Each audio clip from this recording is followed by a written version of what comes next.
What's up guys, it's me Jeremy. During the laning phase, if you intend to win your lane, you need to make plays and play aggressive as often as possible so you can push your advantage. However, you shouldn't just wait until you're in a good situation. Rather, you want to control the lane and put yourself in a situation where you can play aggressive. And that is what controlling aggression in lane is all about. Now when it comes to controlling aggression in lane, it's mostly about understanding the way space works. The way you handle your space in lane is usually going to be what dictates aggression. Now, as a general rule of thumb, relative to where you are in the lane, the space you have ahead of you is going to be your aggressive space, as you can use that space to engage a fight or trade with your opponents, while the room you have behind you is your defensive space, as you can use that to kite or avoid your opponents. Now, due to the way the lanes are, you are pretty much always going to have infinite space behind you, unless you're being tower dived. So it's much more about who has more aggressive space rather than who has more defensive space.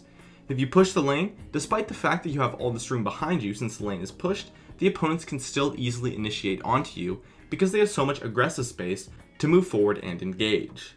However, all of this space is also heavily affected by the location of the minions. You might be pushed into your tower, but if there's a huge creep wave, your aggressive space is still almost zero. Unless you have an ally coming in for a gank, since the creeps are going to cramp you up, and ignoring a huge wave for a potential fight is not really worth it.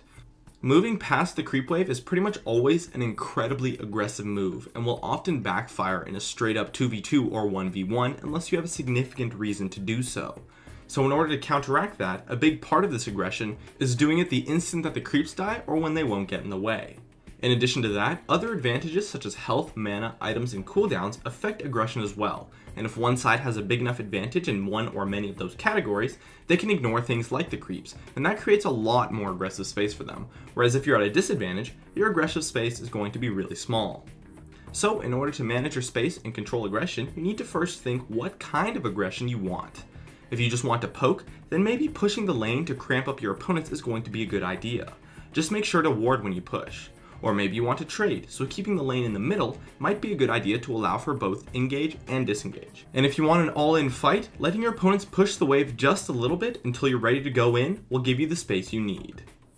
Also, you want to observe the way your opponents are trying to control aggression. If they are pushing heavily, they might be trying to deny you a fight, so pushing back can take advantage of it.